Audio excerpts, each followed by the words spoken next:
from the city is still. I'm from the city is still.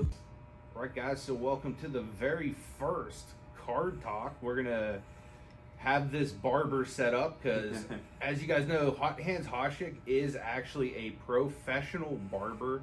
He's barbered people like Jimmy Garoppolo and like other like notable people. So we're going to actually start a segment where we actually bring people in for a real haircut with Hot Hands Hoshik, and we're going to talk sports, we're going to talk cards, and it's going to be really awesome. So Alan, just like briefly, because I know we haven't really talked much about your barbering background. Yeah. But like, dude, it's pretty awesome that you've cut Jimmy G's hair and like some other dudes. Like, how did you get into that, man? Yeah, so I've been, barbering professionally for almost 20 years prior to the card game. The card space was like a secondary form of income, but it's also like something I had a passion for. And then the way going about, getting Jimmy G, Dustin Brown, Jossie Zardes, all these other like athletes were just basic contacts. Like I had their assistants reach out to me and say, hey, can you take care of this client? And then that's how you build these relationships and get these athletes to sit down. Landon Donovan, a couple different ones. So that's how that formed. Yeah. That's really cool. And you've like, just like I've gone like pretty much all over the country with cards and like wrestling and stuff. You've done that for like the hair industry as well. Yeah, they actually have the same type of shows and conferences in the hair industry. They're called, like hair and beauty shows, and they're huge. Like they come in the masses. So every year there's one in Long Beach, they're in Vegas, they're in Chicago, New York. They're at the larger convention centers. And they fetch over a 3-day weekend about 150,000 to 2,000 entries. Wow. Yeah. That's awesome, dude. Yeah. That's really cool. Yep. So that's where, getting used to speaking in front of audiences and knowing so much about one certain industry, it just translated. So I knew kind of when I went to these card shows and conferences, it's very similar. Yeah. You get people that are well known that have done the homework in the hobby, and they talk about their experience and where they think it's going and the motivation behind what they do, and it's very similar to barbering. It's like a direct correlation. What do you think, like, in your years of being a barber? Because, like, even right now, like, you're still barbering, even though you're technically retired from barbering because it's a passion. But, like, what in your years of barbering do you think helped in your transition to becoming, like, a corporate CEO and somebody dealing with, like, sports cards professionally? Right. So it's very similar to the customer service. Like barbering is all about timing, customer service, and scheduling. So that I think directly correlates with like turnaround times, getting stuff back, being accurate, planning ahead. So like I had a client list of about 500 people, and they knew to schedule with me on certain days, and then they would reschedule. So being on time for me was super important, because if I fall behind, then the customer falls behind, and then it becomes a trickle effect. And we're seeing that direct correlation in sports cards. Like if something gets behind or something gets late, then you see the trickle of not getting your stuff back. So, it's a customer service industry, even though we think it's, that's kind of on the back burner. For sure.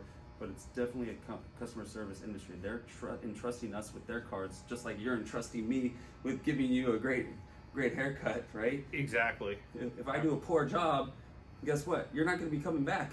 No, definitely not. So, and yeah, that's something that I think was important to us from the very beginning. Like with the transparency, is that the customer is guaranteed a good service 100% of the time, and if not, like our butt's on the line.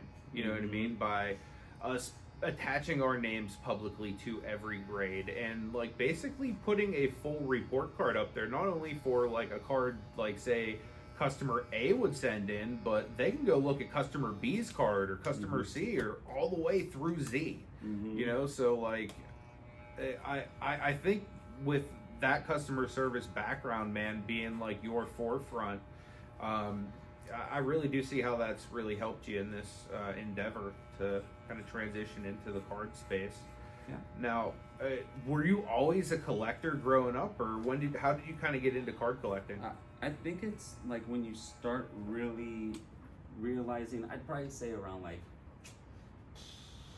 10, 11, 12 years old, when you start recognizing who the athletes really are, and then kind of gravitating to one specific athlete that you idolize, right? Growing up, I think everyone had one or two, right? Yep. For me, it was Magic Johnson, because I'm in LA, Lakers. He's very flashy. By the way, you should watch that show on HBO, Plug to HBO. Oh my God, that show is awesome. John C. Reilly is that dude. Yeah, he's great. Brennan! Oh wait, wrong one. So I think just identifying, the sport you're playing or the sports you're playing, and identifying a person that you think you want to idolize, and then start collecting, getting posters up on the wall. For me, it was posters and cards. Yep.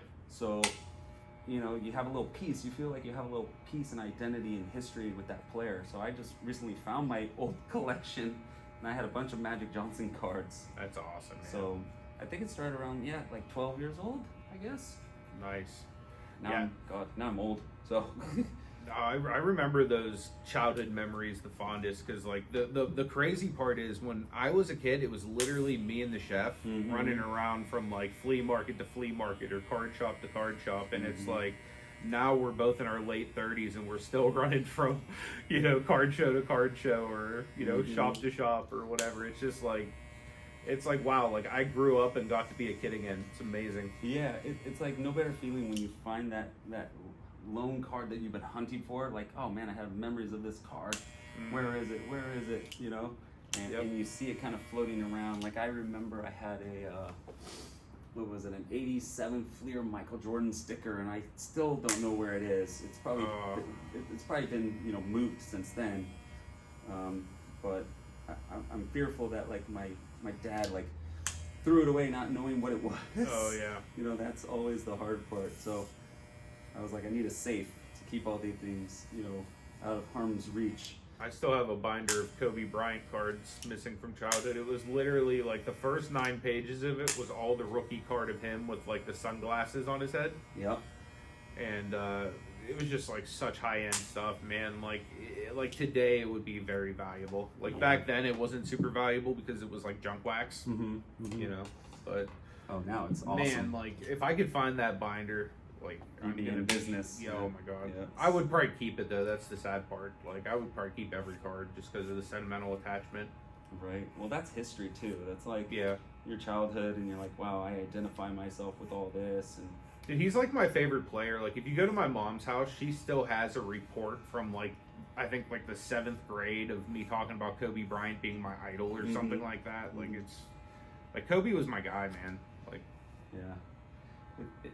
he's one of those, like, for me, Jordan, growing up wasn't my guy. Like I said, it was Magic, and then you learned to hate that guy because he was so good. Like Larry Bird, right? I learned to hate Larry Bird because we'd always see him in the finals, and then they would beat us, and I felt so bad. And you're like, but you learn to respect them because they are so good, right? Oh, absolutely. Like Kobe, I being a Laker guy, I didn't identify with Kobe because he was such a hard ass, but he was so good. Yeah. And now I respect him. Oh, hey, the chef's back. What up, Sheffles? The chef is back. Yeah, we were just talking about my childhood Kobe collection and how you and I would run from, like card shop to card shop and all the different flea markets, and we're getting into Alan's childhood collection a little bit. Nice. Yeah, I just bought boxes. I would actually, the way I made money to go do that was like, my mom was a teacher and she would need help setting up her room during the summer for school. I'd have to go maybe 2 weeks prior to the school season starting, like move desks, set up stuff, and I would do all like the grunt work, right? I get paid, we go right to the card shop right after. Nice. Mom, I need to go to the card shop. Yeah, that's there's awesome. There's a box of whatever Upper Deck 92, 93 basketball. They're all like little lockers, they look like little lockers. I'm like, I need that one. It's like $5. Yep. and I get 2 because I get like $10 or whatever I would get, and I'm like, oh hell yeah, I got $10. I'm gonna use it right now. Hell yeah. So that was the goal right there. Heck yeah. Dude, you remember Kmart back in the day? They used to have like literally every That set, was the like spot. every sport, like big old boxes of wax. I remember the local one near me had it like it was whenever you walked in, there was an area by the checkout. Mm-hmm. It was literally like a whole wall Yeah. of just wax boxes, and I think God. Metal the super wall, high right? end were literally $30 a box. Oh my God, I know. Dude, my mom used to Thanks, take me there. Panini, you ruined that one. What happened with Oh that my day? God. Narnio. Dude, my mom used to take me and get those boxes like regularly, man. Yeah. You know what's funny? I was talking to my friend yesterday, and he goes, he was at like Goodwill or something. He saw like a row of card boxes for like $5. Nice. And I'm like, dude, if you go there, just buy them. Yeah. I don't Yeah. care what it is, because you might find for $5. I'm willing to take the risk. Yeah, Oh, yeah. 100%. And maybe you find the gem. But Well, for $5, just give me the box. I don't think care. that's a thing. There's so many different avenues to source from at this point. I mean, you can go into antique places that have Yep. cards. Even like now as far as wax, I mean, Barnes and Noble has them. I've seen Big Lots from time to time will Yep. get them. CVS has Yes, some. Walgreens, Walgreens, Walmart. I mean, you can Best find Buy them. has them from time to time. Best Buy. Really? I You would've could go not to like thought the Best swap Buy. meets. You could go to the swap meets and get some rhodiums anywhere. I'll tell you now, being out here in California, I need to find a good flea market to get my fix in. Oh, I know, dude. I There's was one thinking every that too. Saturday. What Down, area? it's called the Rhodium. It's down in like, oh god, I want to say Dude, we might have to hit. Lawndale or something. It's a Rhodium. It's an outdoor. It's like hundreds and hundreds and hundreds of people. Do they have cards? I don't know. I've never. It's in been. Redondo Beach. I mean, it's There you probably go. worth Torrance. it. It's in Torrance. Let's We've go. Yeah, you would have to check what day it is. I know the bigger days are the weekends, and I'm. It's not open sure. today. It's open every day.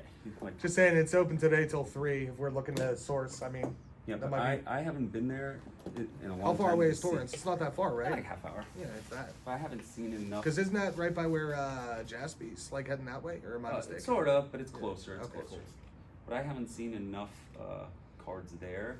I don't know, but it could be changed. It could have changed. You never know. Like if people just have trucks of cards and they just show up. It's- Yeah, I mean the flea markets are always great, especially like Pittsburgh flea markets. Man, you'll get like some crazy deals, like a Trader Jack's, or even if like you go out to like Rogers. Man, it's insane the deals you'll find out there. Like just picking rookies out of like. Just, the crazy thing though, like with cards at flea markets, if people leave them in the sun, they can fade. Yeah, they get damaged. And that can really ruin like the great ability of that card. Yeah. So that's like one thing that like you really got to be careful with if you're sourcing at flea markets and places like that, is the sun beating down on it. Yeah. Like even like if you look at like a DVD cover, like or a CD cover, like they fade just sitting there in the sun. You know, like it. These cards could have literally been like this person goes there weekly setting up. You know what I mean? They could be sitting there for like months beating down on the sun. So that's definitely something to keep in mind too. If you are sourcing from somebody at a flea market and they have their cards facing up and they cover them with a towel, that's usually a really good sign that they're taking really good care of them and trying to keep them in mint condition. I've purchased a few from flea markets, but typically they've been in the white 2-row boxes. And so with that said, I mean, I can't imagine that the sun's getting in there too bad, but you also have to worry about all the debris and all the elements from keeping them outside. I mean, even if they're in a top load or in a penny sleeve, let's be real, I think we've all seen plenty of cards that have had debris, dust, different things like that inside of them. Sure. I've had better luck buying slabs at the outdoor parts of the flea markets. I like indoor flea markets myself. Yeah, I do. Living in Pittsburgh, it rains 90% of the time, So they're all inside. Yeah, you don't get that here. So you have everybody- areas that are outside, but then they have ones that are like permanent fixtures inside. There used to be a place called Wildwood Flea Market in my childhood they in were Pittsburgh. awesome. And that was the place to source cards growing up. There was a guy there, like if I don't even know his name, but literally me, Marty, and everybody else just called him the fat guy at the flea market, and he had literally the best cards on planet Earth. Like if you wanted the new hot thing, or like even like The old like, classics. he has it. Like literally had everything, you know. And Dude, if I could find the fat guy at the flea market today, like I would like to bring him on for an interview. You hear right? that, fat guy at the flea market? If Yes. you catch us, get on here. Reach out to us. We're looking for fat guy at the flea market. Yeah, Yes. fat guy at flea Fat market. guy. In where is this at? Pittsburgh? Wildwood, Wildwood, Pennsylvania, yeah. Pennsylvania. You guys heard it here first. If you are in contact with this fat guy at the flea market, please Circa contact us. 96, 97, somewhere in that range. Might have been 98, because he used to like peddle me those Randy Moss, Fred Taylor rookies. That's right. Just- Dude, just- you had a nice Fred Taylor collection, too. I did, dude. Just hit us up. Right? You always had the Kobe's. You had a lot of Shaq. Yep. Oh, the Shaqs. Shaq's my guy, too. I was a Griffey fan back in the day, so I had a lot of Griffey, and then a lot of my love kind of went to football, so I had some nice, like, I had all the old school rookies, the Marino, the, Yep. you know, that kind of stuff. Elway. Yeah. That type, yeah. Yeah, I used to have all that stuff, too. The Griffey. Dude, honestly, most of my stuff, like, outside of, like, what I considered to be, like, the PC, which is, like, basically my Kobe binder and, like, my Steelers stuff. Oh, the like, lost Kobe binder. Dude, we were My buddy talking has about one. We should just I buy. gotta- We should just buy his. My buddy has a Kobe binder. Let's just buy his I'm okay with it. and Yeah. replace it. I am all about buying Kobe binders. No, if I'm you have serious. Kobe binders out there, send them my way, guys. I'm serious. He has a big old Kobe binder, dude. We should just buy it from him. Give me Yeah. your Kobe binder. Give me that Kobe binder. I want it. Say there, fella, can I get that Kobe binder? Maybe. Maybe a Kobe binder. So in other news, horizontal slabs, for or against? I have 4 of the horizontal slab. I personally prefer the HGA one though, because of like the label being on top. Yeah. But I do hear that there are others that have innovated it. Mm-hmm. Interesting. Very interesting. Here's kind of a funny term, right? Like, what does everyone want to see next in the sports card realm? Yeah. Like, what does anyone want to see? It's like, You know, I kind of have an idea. I think that consignment services are going to be pretty big. I know I've touched on that with actually you recently, Alan, and yeah. I've been touching on that with another member of our team here behind the scenes. His name's Ethan, Yeah. and you know, I kind of think, because just think how much money people have sitting on shelves and Oh, yeah. boxes and stuff that they have no clue about. Granted, probably 90% of what you look through is going to be, you know, that junk Junk wax. wax, yeah. But all it takes is that 1 or 2 cards to that really. hidden gem. Oh yeah. Yeah, I mean, Yeah. if I knew someone who had, like, you know, an old basketball collection, I'd love to take a look through that. Oh heck I yeah. mean, there's tons of people on Facebook, on Craigslist that just have these boxes of cards that they're just dishing out for $50, and they're like, I don't want to go through it. It's just a box of cards. I'll take 50. That's exactly it. Exactly. Or they count 50 cards. Oh, each one's $1.99. Get rid of it, not really knowing what Yeah. they have. I think that, but I think that if we could find a way to make it easier for people to be able to kind of have their collections evaluated. Yeah. Like if someone told me, hey, I could pay, like if I wasn't really into it, I could pay $50 up front and then a percentage of sales, I'd do that all day long. Oh yeah. Mhm. Definitely. Oh, Well, yeah. I personally wouldn't, because I'm the guy who goes through it all. Yeah. Mhm. But I could see where there would be a need for it. Yeah, definitely. That would be really cool. Yeah, I mean, guys, definitely in the comment section, leave any ideas you may have for innovations you'd like to see in the sports card space, because truth be told, the transparency was just a beginning. Like, we want to continue to, Looking fresh. what do you guys think? We want to continue to innovate this space. So leave in the comment section any of your ideas about innovations, and also leave in the comment section how my haircut looks. How I did, yeah, Yeah, right. it's I mean, fresh. I won't show you the back. I drew a little something back there, and he'll find out later what's in there. Don't worry, Nice. guys.